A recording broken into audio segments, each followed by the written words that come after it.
नमस्कार, मेरा नाम भाऊ तोरसेकर। आप देख रहे हैं प्रतिपक्ष। दोस्तों, 18वीं लोकसभा का चुनाव ख़त्म हो गया, नतीजे आ गए। तीसरी बार नरेंद्र मोदी जी ने प्रधानमंत्री पद की शपथ भी ले ली, सरकार बन गई। पूरे के पूरे 70 से ज़्यादा मंत्री उसमें शामिल हो गए। हाँ, एक बात है कि बीजेपी की अकेले बहुमत की ये सरकार नहीं है। वैसे तो पहले दोनों सरकारें एनडीए की थी मानी जाती है, क्योंकि बीजेपी छोड़कर बाकी दलों के भी मंत्री उसमें थे, आज भी है। लेकिन आज का बहुमत बीजेपी का अपना नहीं है, इसलिए इसको असलियत में गठबंधन का, एनडीए गठबंधन का सरकार हम मान सकते हैं। और इसमें किसको कितना अवसर मिला है, पर्टिकुलरली महाराष्ट्र में ये बातें हो रही है। वैसे तो आपको मालूम है कि अब मोदी को बैसाखी पर सरकार चलानी पड़ेगी। एक किसी कांग्रेस के नेता ने बोल भी दिया था कि ये नेशनल, एनडीए का मतलब नेशनल डेमोक्रेटिक अलायंस नहीं, ये नीतीश नायडू डेमोक्रेटिक अलायंस, यानी उन दोनों पर भरोसा रखकर और उनकी मेहरबानी पर मोदी की सरकार चलेगी, ऐसी मजाक उड़ाई थी।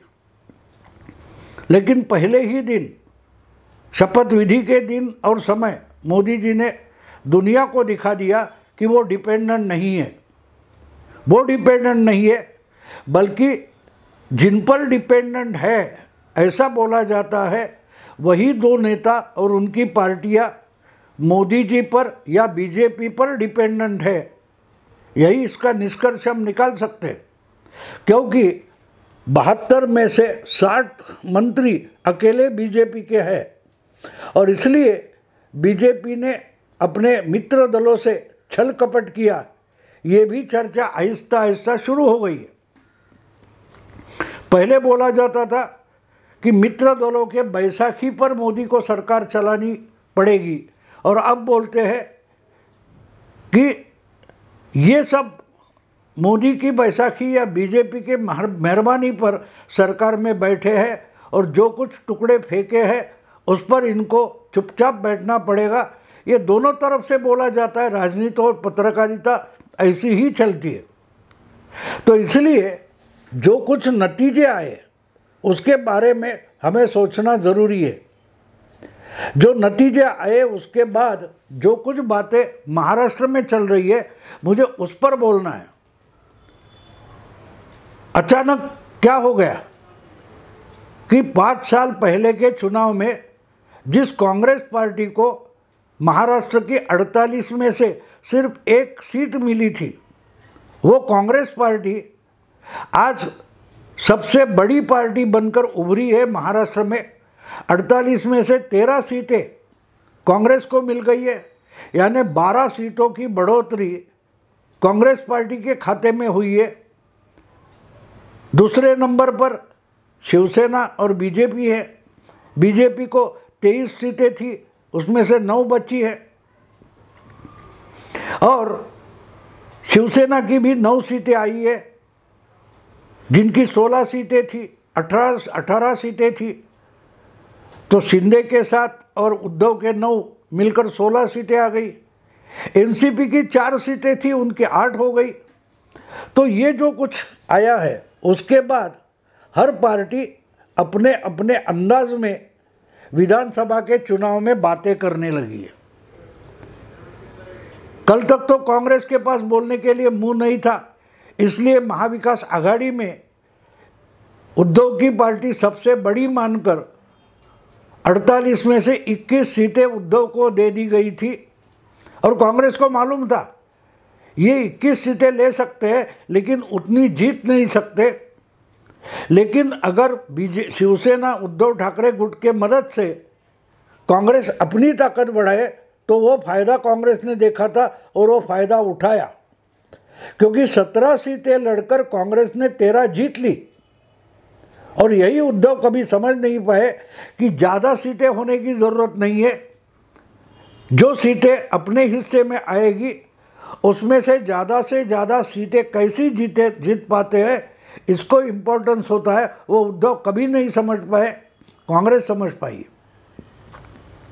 इसलिए उत्तर प्रदेश में 16 सीटें लड़ाकर 6 सीटों पर कांग्रेस पहुंच गई, जिसका पिछले चुनाव में सिर्फ एक रायबरेली की सीट थी। और महाराष्ट्र में जो एक सीट पर कांग्रेस थी, वो शिवसेना की मदद से, उद्धव की मदद से 13 सीट लाकर सबसे बड़ी पार्टी बन गई।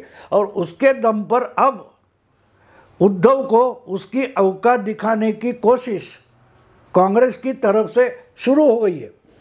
क्योंकि महाराष्ट्र प्रदेश कांग्रेस के जो अध्यक्ष है नाना पटोले, उनकी बेटी ने तो डिक्लेयर कर दिया 3-4 महीने के बाद जो विधानसभा चुनाव होने जा रहे हैं, उसमें कांग्रेस सबसे बड़ी पार्टी बनेगी और अपने पापा यानी नाना पटोले महाराष्ट्र के मुख्यमंत्री बनेंगे। ये पटोले के बेटी ने बोला है। लेकिन खुद नाना पटोले क्या बोल रहे हैं वो भी देखना पड़ेगा। नाना पटोले बोल रहे हैं कि अब कांग्रेस अगर सबसे बड़ी पार्टी है तो कांग्रेस को विधानसभा की जो सीटें हैं उसमें आधी से ज़्यादा सीटें अलॉट होनी चाहिए। अगर महाविकास आघाड़ी बनाकर सीटें लड़नी है, विधानसभा लड़नी है, तो उसमें 288 में 150 सीटें कांग्रेस को मिलनी ही चाहिए। ऐसी ही बात महायुति में भी चल रही है। हर पार्टी ज़्यादा से ज़्यादा सीटें अपने हिस्से में आ जाए, इसके लिए कोशिश कर रही है। तो पटोले जो बोले वो गलत नहीं है, लेकिन एक बात समझना चाहिए कि शिवसेना और बीजेपी, इनका जो झगड़ा शुरू हो गया था, कम से कम 10 साल पहले शुरू हो गया था। 2014 की चुनाव में बीजेपी शिवसेना लोकसभा एक साथ लड़े, लेकिन जब विधानसभा का चुनाव आ गया तो ज़्यादा सीटें शिवसेना के हिस्से में आनी चाहिए। यहाँ से झगड़ा शुरू हो गया। बीजेपी उतना देने के लिए राज़ी नहीं थी, इसलिए महाराष्ट्र में जो गठबंधन था, शिवसेना बीजेपी युति थी, वो टूट गई और हर पार्टी, कांग्रेस और एनसीपी का गठबंधन टूट गया। तो चारों पार्टियां खुद की ताकत पर पूरा चुनाव लड़ी थी और उसमें से बीजेपी 122 एमएलए चुनकर लेकर आई और सबसे बड़ी पार्टी बन गई।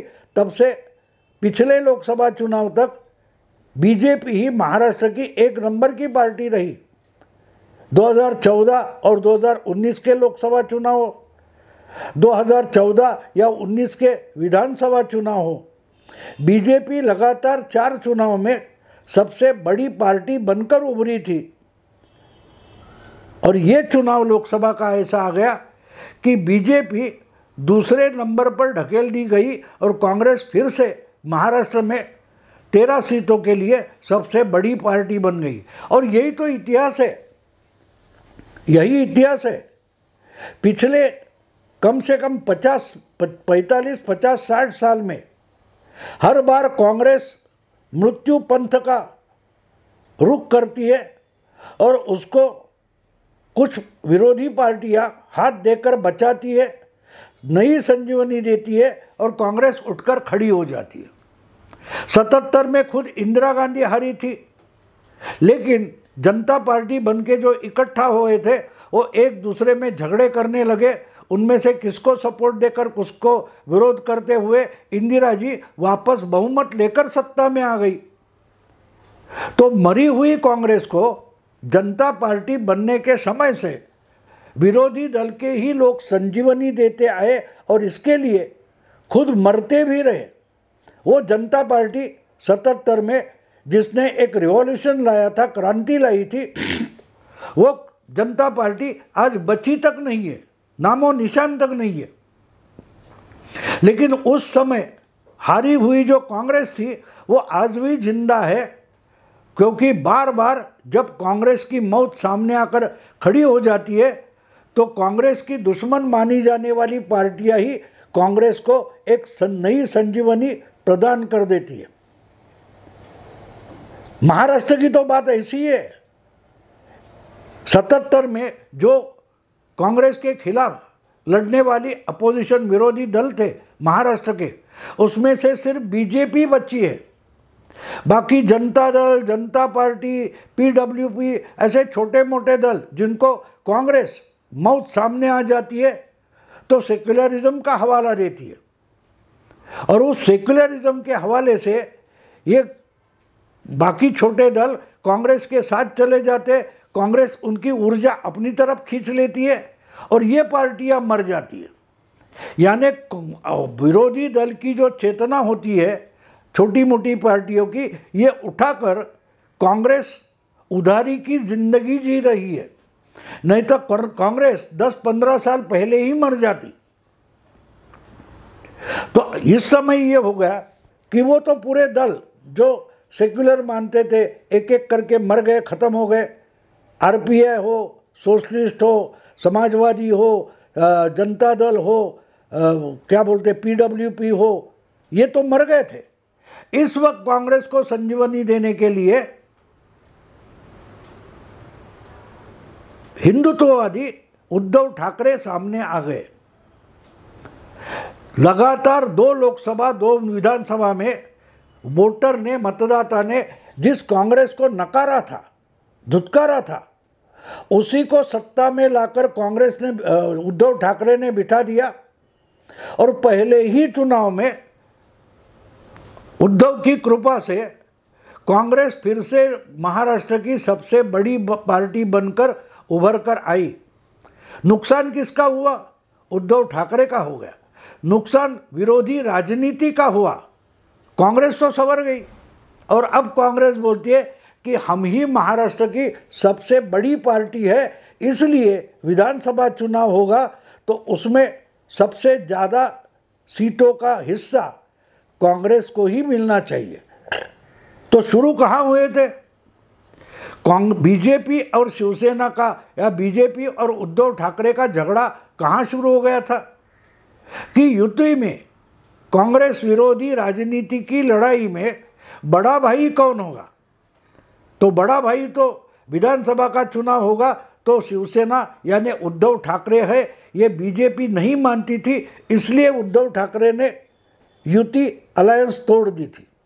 और आज हालत ऐसी हो गई है कि उद्धव ठाकरे के लिए और 2 बड़े भाई बन गई है, क्योंकि एनसीपी भी, शरद पवार की एनसीपी भी अच्छे संख्या में उभरी है। उन्होंने तो अपना आंकड़ा दुगुना किया है। 4 सीटें थी पिछले चुनाव में, 8 सीटें इस समय हो गई। कांग्रेस 1 से 13 पर निकल गई और उद्धव ठाकरे की पार्टी 18 में से आधे बच गए, 9 सीटें बची है। तो बात ये हो गई है कि जो नाना पटोले बोल रहे हैं कि अगला चुनाव महाविकास आघाड़ी बनकर ही लड़ना है, तो हमको आधे से ज़्यादा सीट मिलने चाहिए, क्योंकि हमारे 13 एमपी लोकसभा में चुनकर आए हैं। शरद पवार भी वही बोलेंगे कि हमने तो 10 सीटों का हिस्सा लिया था, उसमें से 8 जिताए। उद्धव ठाकरे ने क्या किया? सीटें तो 21 ले ली, लेकिन उसमें से आधे 10 या 11 तक उद्धव ठाकरे चुनकर नहीं ला पाए। तो आपको उद्धव ठाकरे की पार्टी को महाविकास आघाड़ी में ज़्यादा सीटें देना यानी हारने के लिए सीटें छोड़ देना, तो वो तो नहीं करना है। तो बात सीधी सादी है।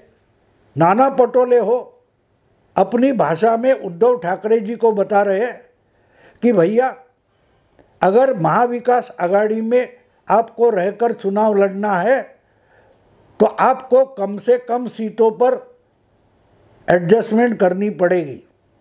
हाँ, बीजेपी के साथ थे तो 125-130 सीटें मिलती थी, लेकिन आज एनसीपी और कांग्रेस के साथ लड़ना है तो आपको कम से कम सीटें, 100 से भी कम सीटें लेकर लड़ना होगा।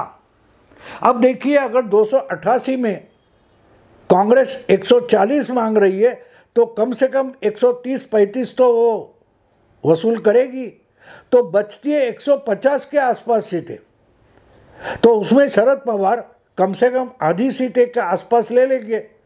तो 150 में 75 से 80 सीटें अगर शरद पवार की पार्टी ले जाती है तो उद्धव ठाकरे के लिए विधानसभा का चुनाव महाआघाड़ी में रहकर, महाविकास आघाड़ी में रहकर लड़ना है तो सिर्फ 70 सीटें बचती है, सिर्फ 70 सीटें, ज़्यादा से ज़्यादा 75 सीटें, यानी 288 में उद्धव ठाकरे को ज़्यादा से ज़्यादा 75 सीटें, 70-75 सीटें मिल सकती है। उससे ज़्यादा कांग्रेस या एनसीपी देने वाले नहीं हैं, देने वाले नहीं हैं।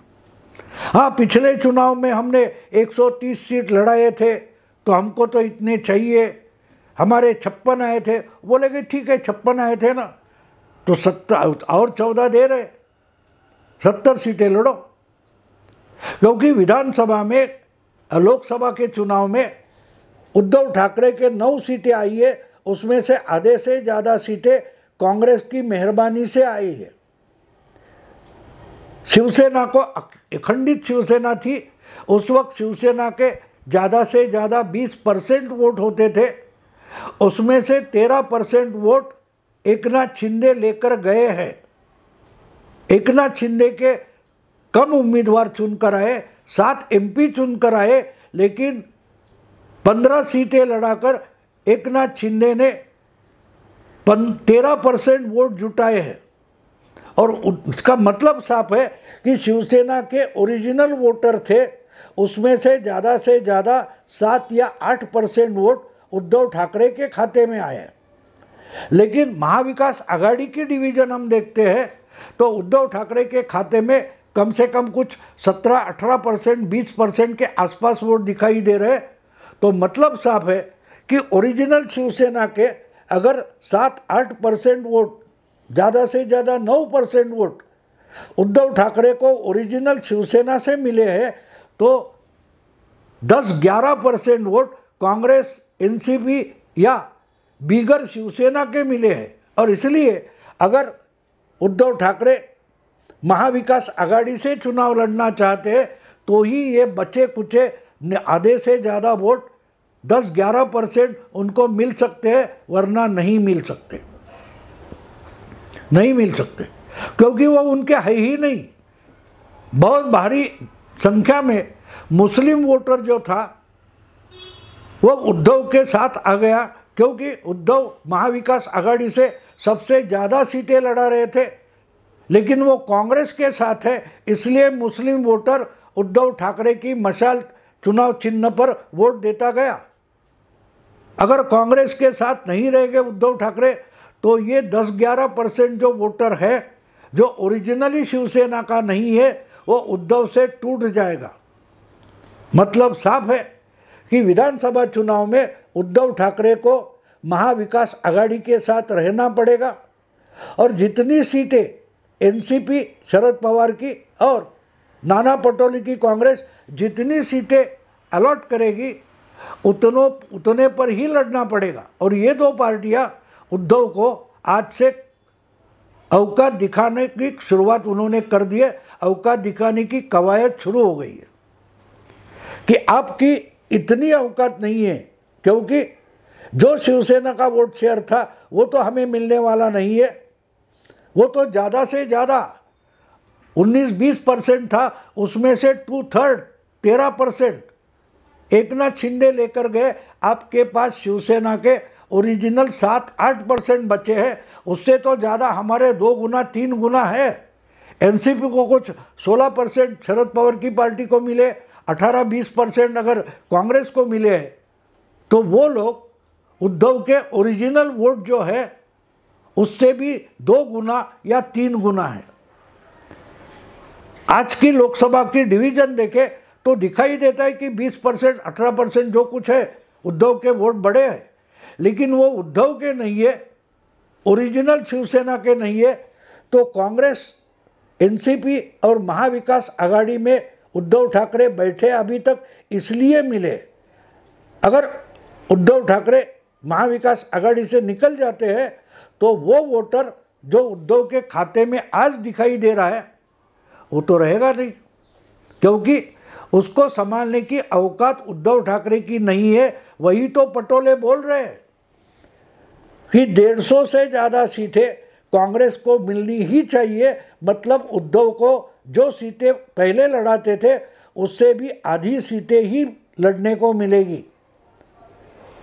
उद्धव ठाकरे की पार्टी अगर विधानसभा के चुनाव तक महाविकास आघाड़ी में रहती है तो उनको 70-75 सीटों से ज़्यादा सीटें मिलने वाली नहीं है मिलने वाली। तो बात ये साफ है कि एक सेंटेंस बोला है, एक वाक्य बोले हैं नाना पटोले कि 150 सीटें हमें चाहिए। इसका मतलब उद्धव ठाकरे को सबसे कम सीटें मिलेगी। सबसे छोटा भाई उद्धव ठाकरे है और सबसे बड़ा भाई नाना पटोले यानी कांग्रेस पार्टी है। पिछले 4-5 साल से उद्धव ठाकरे जो उछल रहे थे, पिछले विधानसभा चुनाव के नतीजे सामने आने के बाद उनको पहली बार जमीन पर पांव रखना पड़ेगा, क्योंकि उनको अकेला लड़ना पड़ेगा या तो महाविकास आघाड़ी की जो 2 मित्र दल है उनके बैसाखी पर जीना पड़ेगा, लड़ना पड़ेगा। दोस्तों, अगर ये वीडियो पसंद है तो लाइक कीजिए, शेयर कीजिए, सब्सक्राइब कीजिए। नमस्कार।